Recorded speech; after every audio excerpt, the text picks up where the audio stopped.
Faut-il être un chrétien pratiquant pour aller au ciel? Voilà la question à laquelle on veut répondre un peu aujourd'hui. Eh bien, d'un certain côté, on peut dire oui, mais pas forcément comme toi tu entends Chrétien pratiquant. chrétien pratiquant. Parce que comme on l'utilise en général comme chrétien pratiquant, on pense que c'est quelqu'un qui va à l'église et qui fait sa BA chaque jour. Et puis ça, on a vu dans la dernière vidéo que c'est justement pas comme ça qu'on est justifié. Et pourtant, la pratique, on ne peut pas l'exclure non plus de la foi. Et c'est ce qu'on va voir aujourd'hui. Et de nouveau, l'exemple qui est donné dans l'Ancien Testament et qui est repris dans le Nouveau Testament pour nous expliquer cela, eh ben, c'est l'exemple d'Abraham et qui se trouve dans Genèse 22. C'est vraiment un passage extrêmement fort. Et on va dire aussi quelques mots en général là-dessus. Voilà, je ne dis pas plus pour l'instant. Ouais, c'est un passage clé, vraiment central dans la Genèse, Genèse 22. Et je vais lire simplement, puis après on va un petit peu parler à ce sujet. Genèse 22, verset 1. « Et il arriva après ces choses que Dieu éprouva Abraham et lui dit, « Abraham ?» Et il dit, « Me voici. » Et Dieu dit, « Prends ton fils, ton unique, celui que tu aimes, Isaac. » Donc ça, c'était le fils qui est né maintenant. Hein? Donc avant, dans les dernières vidéos, on a vu que Abraham, il a reçu cette promesse qu'il aurait un fils. Il a cru ça malgré qu'il était trop âgé. Le fils est né. Maintenant, on est quelques années après. Le fils a peut-être une dizaine d'années, je ne sais pas exactement, mais il est un peu plus âgé.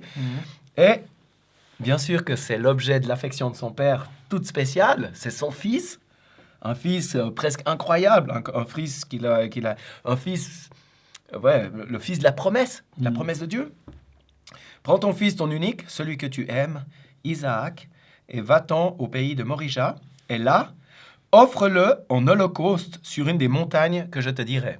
Tu dois le sacrifier, faire une offrande, un sacrifice, comme on sacrifiait des animaux. Que fait Abraham? Et là, on voit comment Abraham, il avait cette confiance en Dieu incroyable. Abraham se leva de bon matin, et batta son âne, et prit avec lui 2 de ses jeunes hommes, et Isaac, son fils, et il fendit le bois pour l'holocauste, et se leva, et s'en alla vers le lieu que Dieu lui avait dit. Après, ils vont là-bas. Ensuite, ils montent sur cette montagne.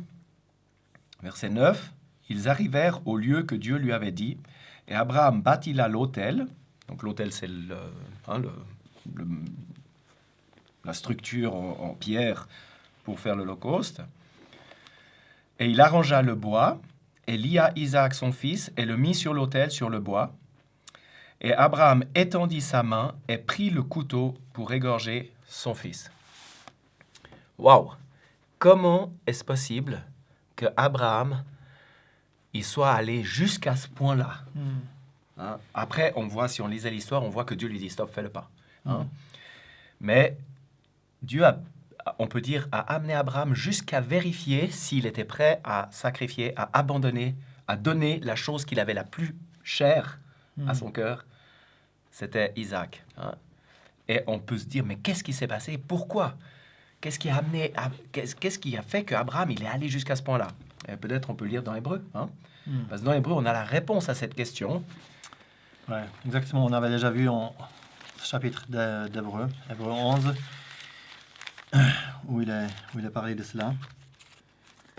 Parlé d'Abraham. C'est le verset 17. Par la foi, Abraham, étant éprouvé, a offert Isaac, et celui qui avait reçu la promesse offrit son fils unique à l'égard duquel il avait été dit, « En Isaac te sera appelé une semence. » Ayant estimé que Dieu pouvait le ressusciter, même d'entre les morts, d'où aussi en figure il le reçut. Voilà. Donc autrement dit, qu'en fait, Abraham, et on avait déjà vu ça, quand il y avait la promesse qu'il allait recevoir un fils, dans l'autre vidéo, on a vu ça, qu'en fait, il avait une notion que Dieu était capable de tirer de la mort du vivant. Oui, exactement. Ouais, tout à fait. Sa femme était stérile, ne pouvait pas avoir d'enfants. Lui, il était avancé dans l'âge où on ne pouvait plus avoir d'enfants. Ouais. Ils ont cru que même dans ce corps mort, pour recevoir des enfants, un enfant pouvait naître. Il est né, et puis maintenant, cette foi, elle est de nouveau mise à l'épreuve. Et peut-être on peut connecter la foi de nouveau. La foi d'Abraham, elle était dans la promesse de Dieu. Elle était dans la Dieu avait dit, Abraham, tu auras des enfants à travers, je vais te donner un fils, et à travers lui, il y aura une semence. Et c'était le seul. C'était le fils. C'était Isaac. Il savait c'était lui. Alors, c'est pour ça que c'est rappelé dans Hébreux 11, dans ce que tu viens de lire, hein, celui duquel il avait été dit, en Isaac te sera appelé une semence. Donc la réalité, c'est qu'il disait, Dieu m'a dit que j'aurais une semence. Il m'a dit, j'aurai une semence en Isaac. Dieu me demande maintenant d'offrir Isaac en sacrifice. Eh bien donc, il doit, puisque Dieu est vrai, on peut faire confiance à Dieu, eh bien il doit y avoir un moyen. Dieu va, d'une manière ou d'une autre, ramener le Fils après. Et donc, il a dit, si je dois être mené au point que je dois l'offrir en holocauste, ben Dieu le ressuscitera. Exactement. Et donc, voilà, c'était la conclusion logique, vu qu'il était absolument convaincu que Dieu tenait ses promesses. Exactement. Et ce qu'on voit, en fait, c'est que Dieu l'apprécie de cette manière. Il dit, en fait, c'est comme s'il était mort et qu'il était ressuscité. C'est comme ça qu'il l'a. Hein? Absolument. Et peut-être, il faut juste une petite parenthèse. C'est une histoire complètement unique, qui a une signification spirituelle, peut-être on dira un tout petit peu quelque chose juste à la fin, qui est extrêmement profonde. Il faut juste dire, il n'y a aucun chrétien normal qui lit la Bible qui va dire que cela peut se passer encore une fois, que Dieu me demande d'offrir son Fils. Non, bien sûr que non. Ça, c'est absolument exclu. C'est que Dieu demande ça. C'était quelque chose d'absolument unique. Et on voit aussi qu'il l'a arrêté. Ce serait complètement contre la pensée aussi de Dieu, de toute la révélation qu'on a maintenant aussi de Dieu. Dieu qui a été révélé par le Seigneur Jésus, qui a dit « Laissez venir à moi les petits-enfants » comme ça. Absolument. Dieu aime les enfants. Il y a plusieurs choses qu'il dit par rapport aux enfants. Jamais Dieu demande une chose pareille encore aujourd'hui à quelqu'un.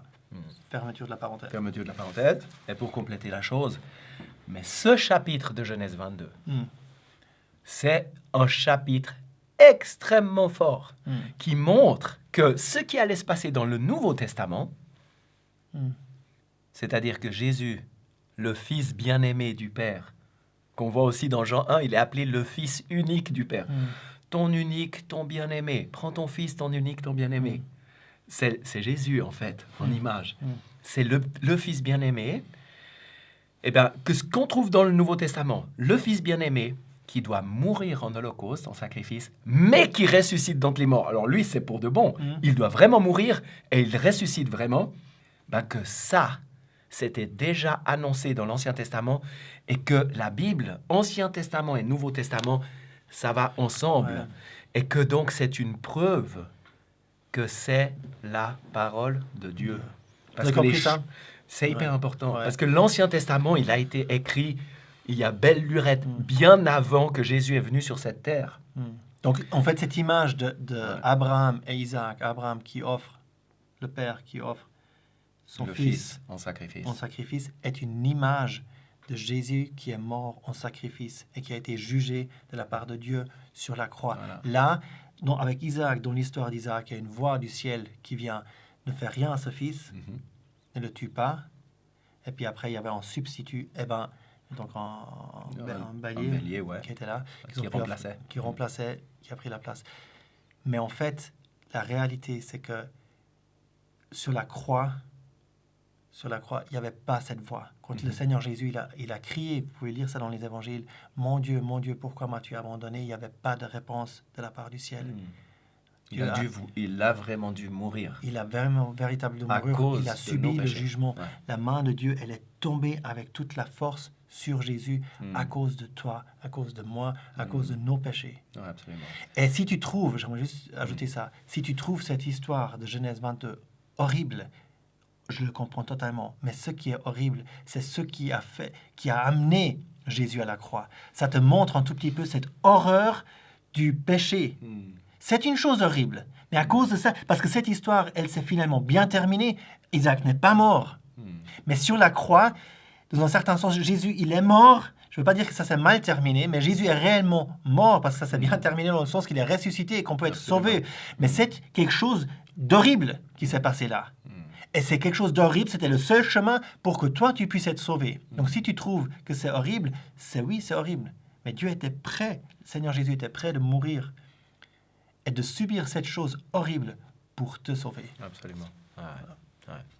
Mais peut-être maintenant, on veut quand même terminer sur la qualité de la foi et l'effet de la foi. Donc maintenant, pour revenir au thème de notre vidéo, c'est vraiment que une foi réelle, une foi absolument réelle, elle va obéir, elle va tirer des conséquences de ce que Dieu a dit. Si Dieu a dit quelque chose, Dieu avait dit à Abraham qu'il aurait des enfants et qu'il aurait une semence à travers Isaac, eh ben, ça l'a amené à obéir et à faire à faire la chose et dire, si Dieu m'a promis, eh ben, il va y avoir une solution. Donc, il y avait cette foi, elle portait quelque part des fruits. Elle était active. Elle était active, elle avait des résultats pratiques dans l'obéissance, dans le fait de croire que Dieu le ressusciterait d'entre les morts, puisque Dieu avait dit, etc. Ça, c'est la foi réelle. Oui, exactement. C'est la foi réelle. Ouais, on pourrait dire dans la vidéo qu'on a fait précédemment, on a montré que ce n'est pas la condition pour être sauvé, ce ne sont pas les œuvres. Ouais. Ce qu'on voit dans cette histoire maintenant d'Abraham, de Genèse 22, on voit que la conséquence de la foi, c'est qu'on fait des actes de foi. Amen. On fait des choses où on fait confiance à Dieu, et même à un point, alors c'est un point extrême avec Abraham, Dieu nous demande plus cela, mais qu'on va dans notre vie voir qu'on va faire confiance et avoir foi dans ce sens-là à Dieu dans ce qu'il dit. Voilà. Et là, il y a tout un passage dans Jacques qui adresse exactement cette problématique. Peut-être ça vaut la peine de se poser un petit moment sur Jacques 2, au verset 14, où il pose la question « Mes frères, quel profit y a-t-il si quelqu'un dit qu'il a la foi et qu'il n'ait pas d'œuvre? La foi peut-elle le sauver? Et si un frère ou une sœur sont nus et manquent de leur nourriture de tous les jours et que quelqu'un d'entre vous leur dise « Allez en paix, chauffez-vous et rassasiez-vous et que vous ne leur donniez pas les choses nécessaires pour le corps, quel profit y a-t-il » Et après, il y a de même aussi, la foi, si elle n'a pas d'œuvre, est morte par elle-même. Et un peu plus loin, « Veux-tu savoir, ô homme vain, que la foi sans les œuvres est morte? Abraham, notre père, n'a-t-il pas été justifié par des œuvres, ayant offert son fils Isaac sur l'autel? Tu vois que la foi agissait avec ses œuvres, et par les œuvres, la foi fut rendue parfaite. » Alors, on aimerait insister là-dessus. La foi, les œuvres, la réalité de ce que tu fais, parce que tu crois et tu fais confiance à Dieu, ça complète, ou c'est ce qui rend la foi complète. C'est ce qui rend la foi parfaite. Et la foi fut rendue, c'est comment c'est écrit? Tu vois que la foi, et par les œuvres, la foi fut rendue parfaite, complète. Donc c'est insister dans ce passage-là. Et après, c'est écrit au verset 23, « Et l'écriture a été accomplie qui dit, et Abraham crut Dieu, et cela lui fut compté à justice. » Donc ça, c'est très intéressant, parce que c'est le même exemple. C'est d'un côté, Abraham est pris comme exemple que ce n'est pas par les œuvres qu'il a été sauvé, qu'on est sauvé, mais on voit qu'ici... qu'il a été justifié. Qu'il a été justifié. Et on voit ici que c'est par les œuvres, en fait, que la foi, elle est rendue parfaite, et puis même que ta foi sans les œuvres, elle est vaine. Voilà, exactement. Elle ne sert à rien. Exactement. Alors ça demande un tout petit peu d'explication encore. Ouais. Mais c'est exactement la même chose que ce qu'on avait dit dans la première vidéo, où Jésus dit, « Celui qui entend mes paroles et qui les fait, il bâtit sa maison sur le roc. » Tu entends les paroles et tu fais. Tu crois, et là, tu es justifié. Quand c'est la vraie foi. Et cette vraie foi, elle va produire des œuvres. Elle va produire une manière de fonctionner. Et cette manière de fonctionner est une preuve que cette foi est réelle. Exactement. Voilà. Et ces deux choses vont ensemble pour finalement démontrer que cette foi-là, la foi que tu as eue avant même de faire les œuvres, que c'était véritablement une foi réelle. Voilà. Ce qui est important de comprendre, c'est pas une... pour être sauvé, c'est pas une formule, une certaine prière que je dois dire. Non, exactement. C'est pas un certain acte que je dois faire, mais je dois avoir la foi. La repentance, la foi en Jésus-Christ, C'est ça qui est important. La foi veut dire quoi donc? C'est la foi veut dire que je fais confiance. Fondamentalement, pour simplifier un peu, on va dire je fais confiance à celui qui me parle. Et qui dit. Ok. Si je lui fais confiance, eh ben ça va être. Je vais pas lui faire juste une fois confiance. Et puis après, si je fais confiance à quelqu'un, je fais confiance à quelqu'un. Généralement, je fais pas juste confiance à quelqu'un dans sa parole. Je fais confiance à la personne. Donc je vais lui faire confiance aussi pour d'autres choses. Et donc dans toute ma vie, si je suis le Seigneur, et si je crois, si je fais confiance à Dieu, fondamentalement, ça va se voir parce que dans tout ce qu'il dit, je vais lui faire confiance. Et donc, ça va être quelque chose qui va être vu. Et qui va porter du fruit. Qui va porter du fruit. Ouais. Exactement. Et on peut prendre un autre exemple pour illustrer cela. C'est que c'est un autre aspect de la foi. Lorsqu'on se convertit ou bien lorsqu'on a la foi, qu'on fait confiance en Jésus, qu'on a cru à l'évangile de notre salut, eh ben, on reçoit une nouvelle vie, dit la Bible. C'est comme une nouvelle vie. On vit pour Dieu. Une nouvelle vie. Maintenant, il y a quelque chose qui est caractéristique pour la vie. D'une manière générale, c'est que la vie est toujours visible. Ouais.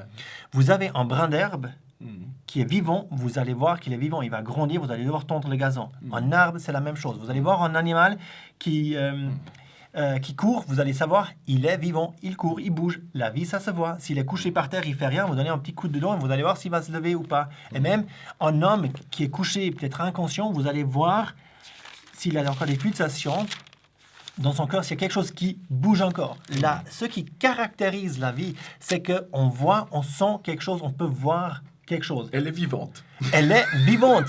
C'est aussi simple que ça. Et pour la vie spirituelle, c'est la même chose. Exactement. Une vie spirituelle va être vue. On peut des fois être couché un peu à moitié mort. Ça peut nous arriver qu'on est spirituellement pas fatigué ou bien sûr vraiment découragé. On n'est peut-être pas sur la montagne, c'est pas toujours top. Mais sur une vie, sur une plus longue période, on va voir cette personne. Des fois, on a besoin d'un petit coup.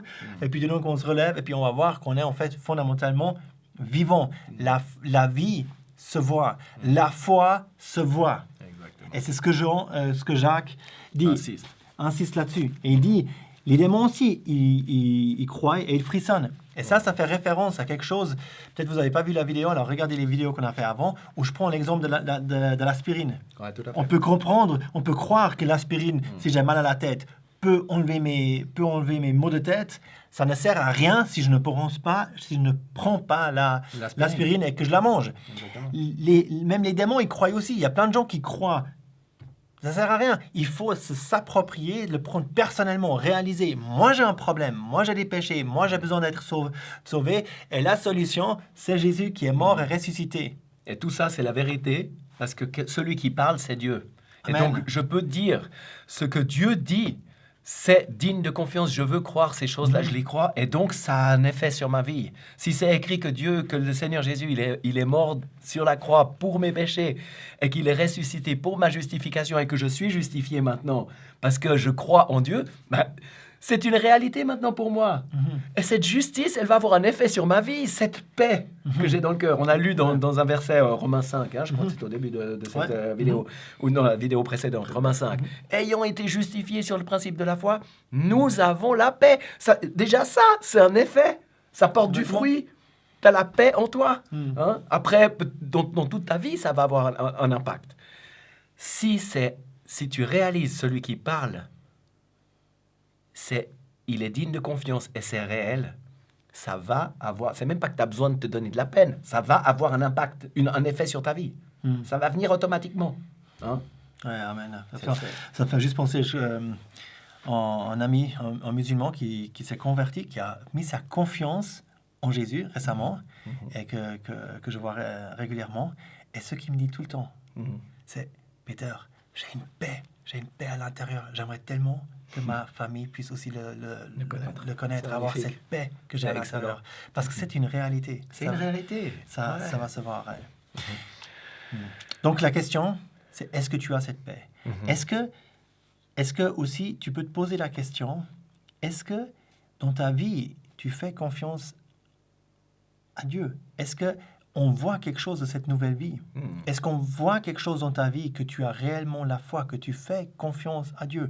Ou bien est-ce que ta ta chrétienté se résume à aller à l'église, allumer des bougies. Ou est-ce que tu as des doutes? Ou est-ce que tu as des T'es doutes? toujours en train de douter, peut-être, est-ce que véritablement, etc. Donc tu doutes.